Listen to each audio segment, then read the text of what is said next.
Hi everybody, all my followers, be welcome to another video. And straight after the fix I've just done on this car, or the fixes, I'm gonna leave a link in the description below for those for that video.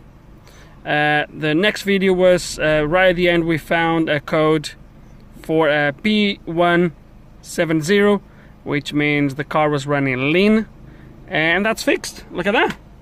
So my bank 1 O2 sensor is now moving up and down, as you can see in there, between nearly 1 volt or 900 millivolts and close to 0.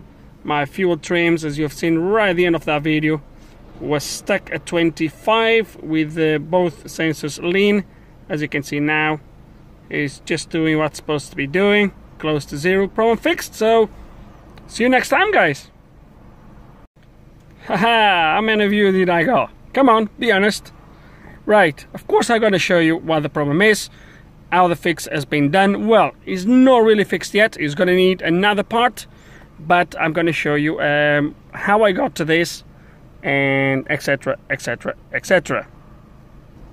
Okay, I've just kind of provoked the same fault again, so I can take you through my thinking process, how I got to that conclusion. It's not going to be most likely completed today. As I said on the other video, UK is in lockdown, everything's closed. I can't just buy this part now locally, so I'm going to have to order it and wait for it. So it will be hopefully completed in a few days. But let me show you how I got to the conclusion So the car is running lean. If the car is running lean, means it's getting too much air inside the tank. Sorry, it's getting too much air. There we go. It just gave up trying to adjust, and it went into a default sort of program. Running lean means there's too much air getting into the combustion chambers. So there's too much air. So what the car does is, obviously there's too much air, and the car adds fuel. Because if there's too much air, the car starts to add fuel to obviously compensate for the extra air. And that makes the car to run lean in the end. So I got to these conclusions. The first thing I've done was start to look at some live data. I already said this on many videos, many replies. A lot of the times when you have a code, if the code doesn't really point to where the problem is, like one of these codes, P0170 running lean, that could be caused by so many different things. Most of the times your answer is on your live data. Now the first thing we looked at is the airflow sensor. Now the airflow sensor, that is a little bit too low. So we'll look at this, hopefully I will not forget, we'll look at this value later on, but 7 or 8 kgs per hour for a 4-stroke engine 1.8, that's a little bit too low. It should be a little bit more than that, which means we are getting air getting to the system from elsewhere. So I went and I checked all the pipes from the airflow meter, etc, etc, etc, and that was just no good. Sorry, what am I thinking about? That was all good. So there's no air leaks, no nothing. It's just because I think the car just stopped trying to adjust. There we go. And it's not really give me what I wanted. So let's gonna go back here again, turn the engine off again. Ignition on. And I'm going to kind of rectify this fault, and I will show you. Okay, we came here into the back seat of the car, so there's not so much glare. So exactly from where we left, we're going to start the engine, because the engine right now is off. Let me start it. And let's quick look now at my... It's still open, but it's going to close soon. So now let's gonna go here. It's gonna look at my, so as you can see there now is about 9. So that was 678. 678 was dropping as low as 5. If you look properly, was about around there. Now he's on 9. And if we stay here, you're gonna see that he's never gonna really drop too much below 8, 9, 8, 9, and it will even go up a little bit. And when you come down here, is now on 10, and it's going even a little bit more than that. showing active. But the main thing here is that to see that this is not dropping that low anymore, meaning air was going in somewhere. As I said, I checked the pipework, everything was good. Was one thing left, which was my ventilation valve for the tank, which I'm going to show you now what I've done. I block that. If I take this,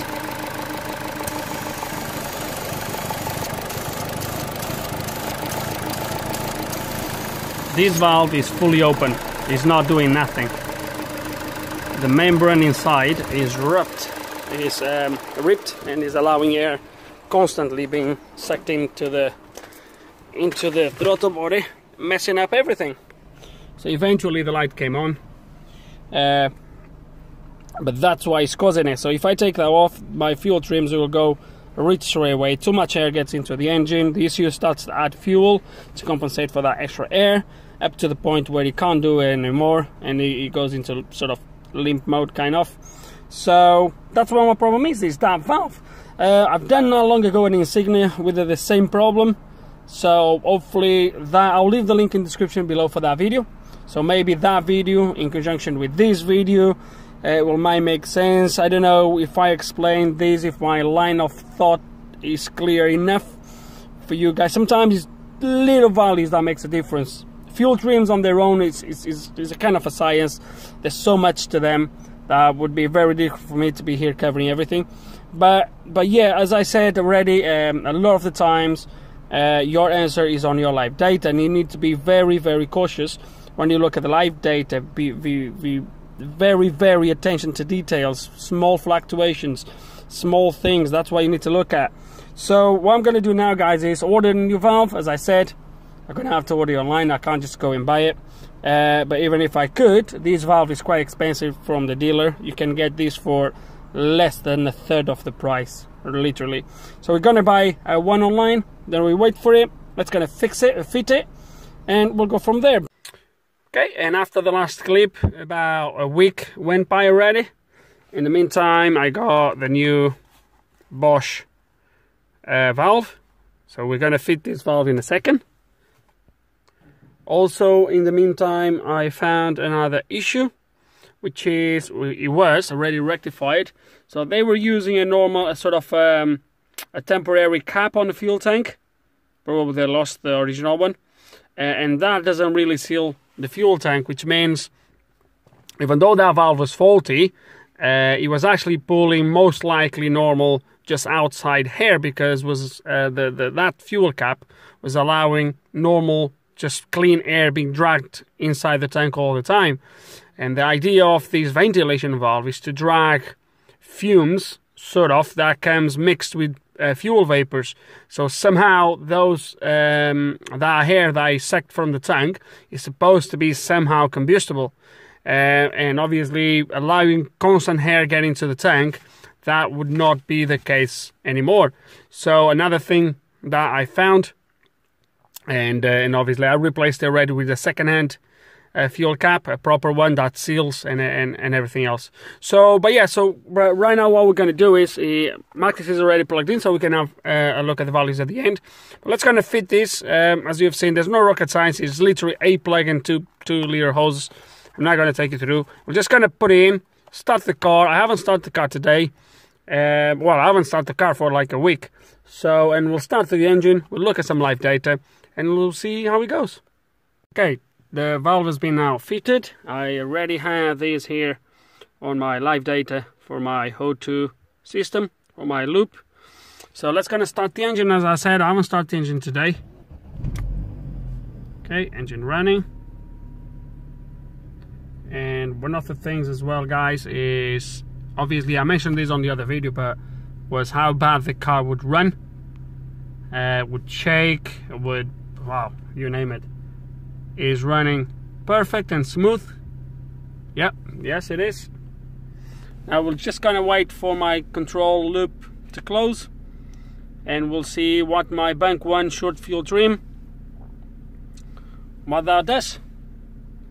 So I'm gonna I'll do it on camera. I could stop and come back when it's running properly, but when it's closed, But we'll wait a little bit. It won't take too long to close anyway. Yeah, the car is running. Obviously it's on the cold start. Soon it's going to drop a little bit of the revs.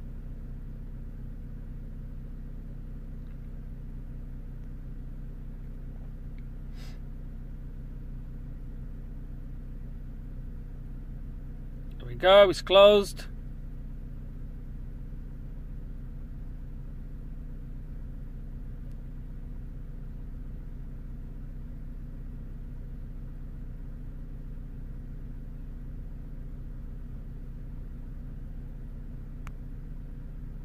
It's going to give him a little bit to settle.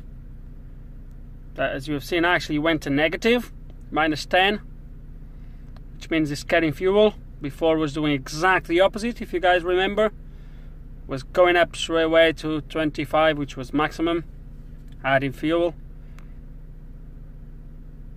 It's going to let it to run. It's running absolutely perfect, guys. No shakes, no judge ring. It's running really smooth. Really good, really good. So let's gonna give him a few more minutes and see where my trims stop.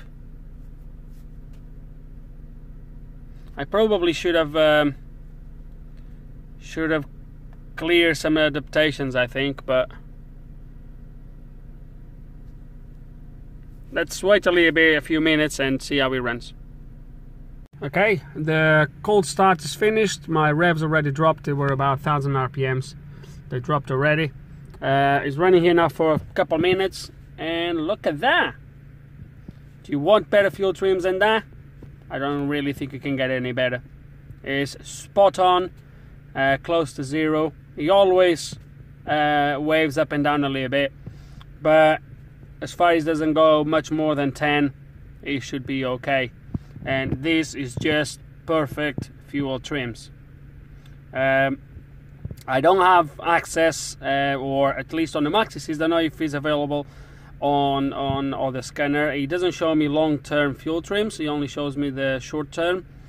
But the long-term is just an accumulation of the short-term fuel trims.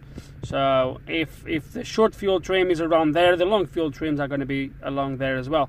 So that's about it, really. I'm really happy with the result. We got it fixed, and in the end, guys, as you have seen, was just a faulty fuel tank valve, and we got it repaired. So now finally this car is all fixed, engine wise, so it should be okay now to run and to drive and to get through the MOT, because was one of the things the car was failing on, was emissions, and that obviously would made it to fail. And yeah, that's it, guys. What else to say? Hope you enjoyed the video. Hope you have learned something. If you have any questions, any comments, please put them below, and like always, thanks for watching.